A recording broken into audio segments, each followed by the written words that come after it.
Okay guys, we're going underneath the house. When you install a septic system, you've got to have a vent. We've got a vent coming off of our toilet. We have the toilet pipe sticking down.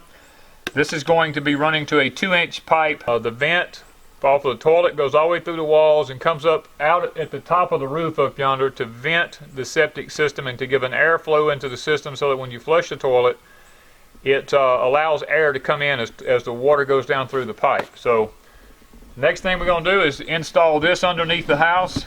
We're going to get on there and glue it, and then we're going to measure down and try to get the measurement for our pipe coming into the septic tank.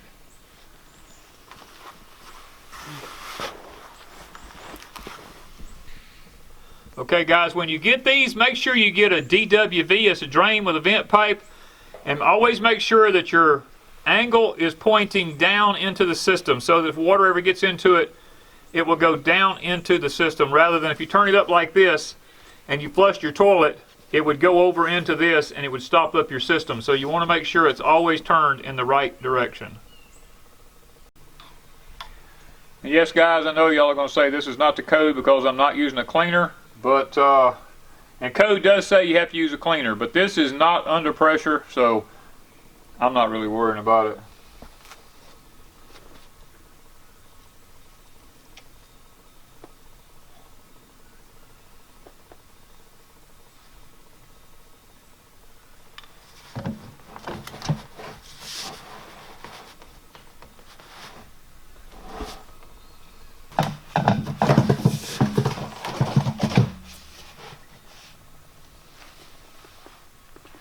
Now comes the part I want to talk about for just a moment. The inlet side of a septic tank, from the house going to the tank, requires a 1/4 of an inch per foot of run of pipe drop. So every 4 foot of a pipe, your pipe will drop 1 inch. So we're going to make sure that we have that drop up here, and then we're going to get our measurement yonder so we can go ahead and cut that piece of pipe, and we're kind of dry fitting it now to make sure we get everything to the exact length. There's a lot of ways to achieve the 1 inch in 4 foot. You can take a level like this and you can put a 1-inch block. You can tape it to the end of it so that when you set it on here and your level is sitting perfectly level, you know you have a 1-inch drop. A lot of people will put the bubble at a certain place. They'll measure and see where the bubble is in here, and they'll just keep the bubble, is how they'll do it. So we'll probably just do the bubble method. I'm not going to tape a piece of wood or something onto the end of my level here. The first thing we're going to do is see where our pipe's sitting at.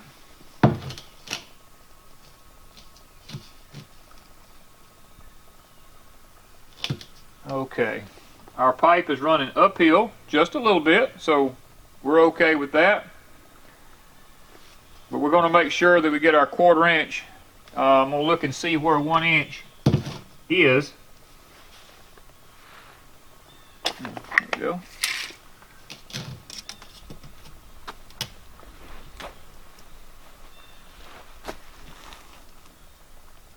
As a matter of fact, it is, on my particular level, it is half a bubble. Half a bubble in my level gives me a 1-inch drop.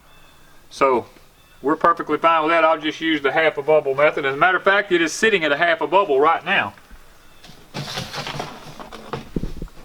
Yes. So evidently I have the right drop as already. So the next thing to do is to get underneath there and measure my one little piece of pipe right yonder, and we'll dry fit that, and I'll get my measurement right here because we got to put a septic T in here. It'll be a homemade one because the tank did not come with one, and we'll explain that when we get to the T.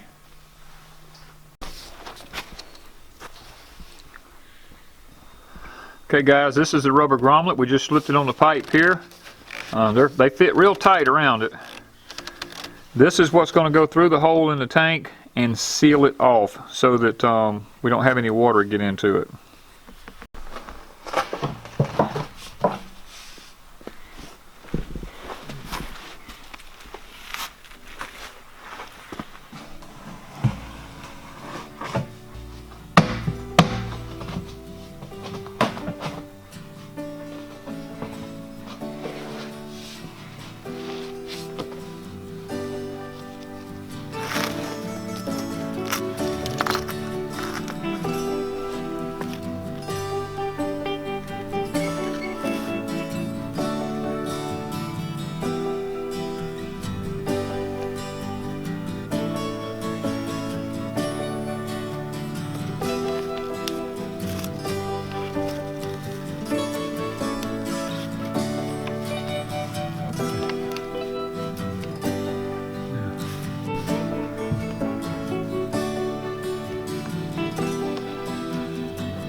Guys, sometimes you just gotta do what you gotta do.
Okay guys, septic tanks have to have T's in them. You have an inlet T and you have an outlet T. Now this is going to be the inlet T, and just like any drain DWV, it goes down this way so that your solids come, they automatically turn down. You don't want to turn it up like this because then it wouldn't work right. You want it to go like this so everything flows downward. Now this one, from the bottom of right here to right here, is 14 inches. What we want to do on the inlet side is we want to stay about 1/3 the distance to the bottom of the tank on the inlet side. We want the sludge and all that stuff is going to flow right up in this area, right up in here on it. Then you'll have clear water down beyond it here, and then you'll have your settlement at the bottom, which is your paper and your poop and stuff like that, your solids all at the bottom. And that's why we want the inlet side to be a little bit higher, so that when it comes down into here, it falls down to the bottom. Now, in a minute we're going to put the outlet side. There'll be an outlet T just like an inlet T, and it requires, we put a 4-inch piece on the top of this. The requirement is that you be at least 2 inches from the top of your cap of your tank as a minimum for the escape of gases and stuff out of this. So we left ours a little bit more than 2 inches because it doesn't matter here really, as long as you're 2 inches or more. So now we're going to glue this on to here, and we're going to start on the outlet side.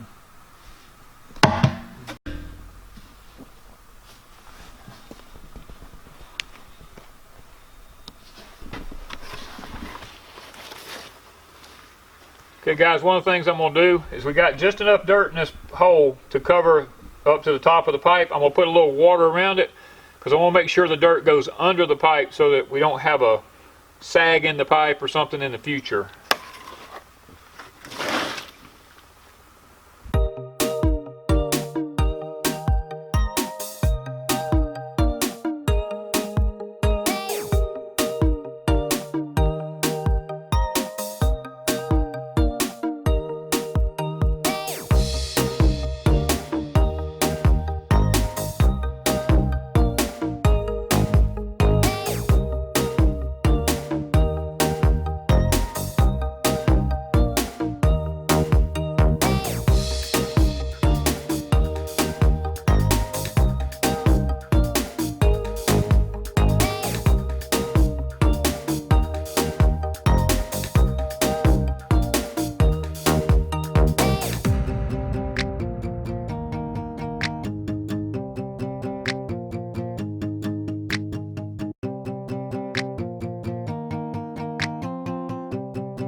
Okay guys, this ground is still so hard from the drought. Even though we got 3.5 inches of rain like I explained earlier, it's still like concrete. So I'm using an unconventional method. I'm taking a post hole auger on the back of my tractor and I'm drilling this hole out down through here and just going back scooping the loose dirt out of it, because if it wasn't for that, I wouldn't be digging this. I'd be sitting here picking with a pick, and I'm too old for that. So we're going to use equipment to do whatever we got to do with.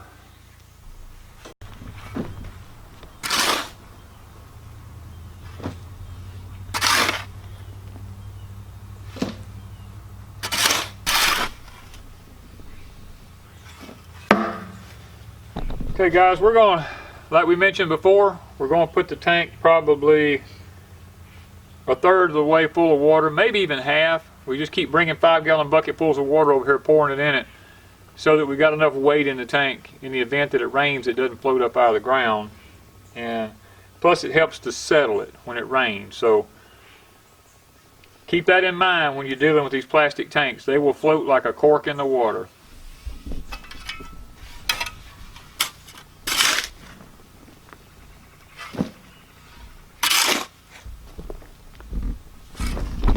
Okay guys, this is the outlet tee.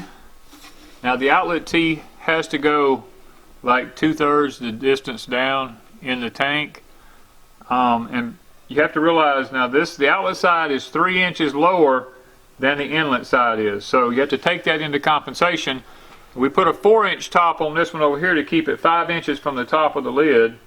On this one I put a 7-inch piece because we dropped 3 inches on this side to keep them both the same distance from the top of the lids here.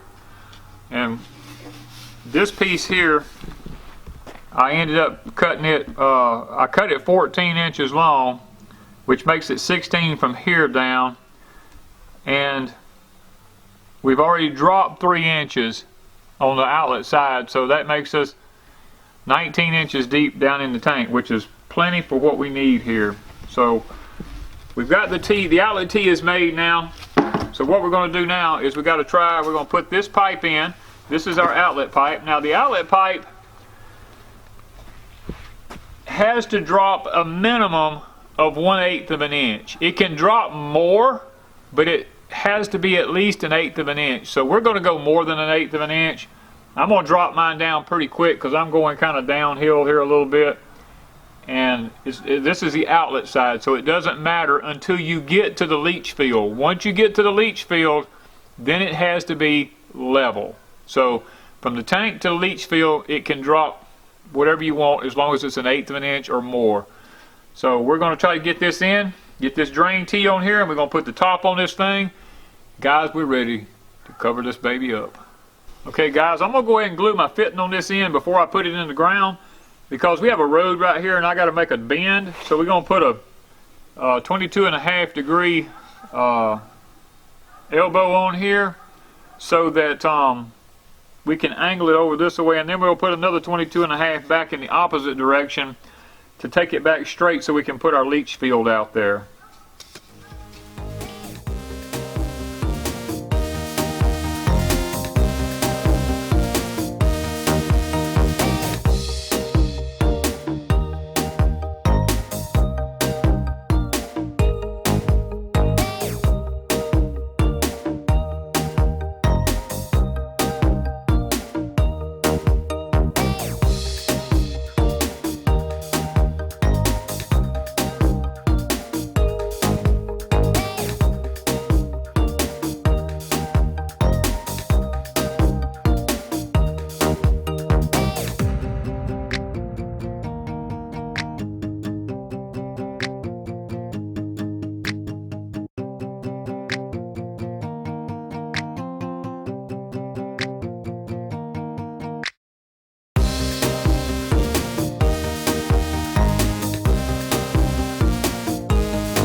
Guys, we've got both our tees in now.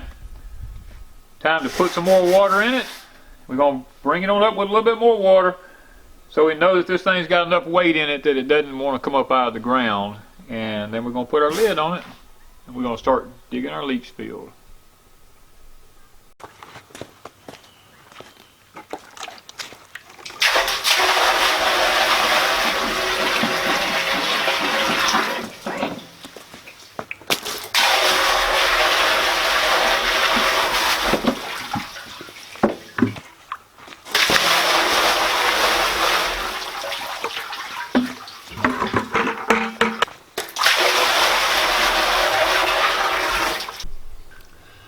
Okay guys, we've put at least 10 plus 5-gallon bucketfuls of water in it here. I feel like that's enough to hold it down. We're going to go ahead and put the lid back on it now and start backfilling it with dirt.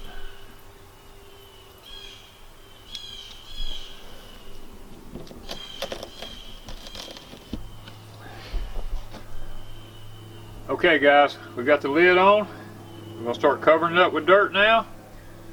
We get through with that, we're going to start digging the field, the leach field, and then we'll be ready to rock and roll. So the leach field will be another video. So thank you guys from Deep South Homestead.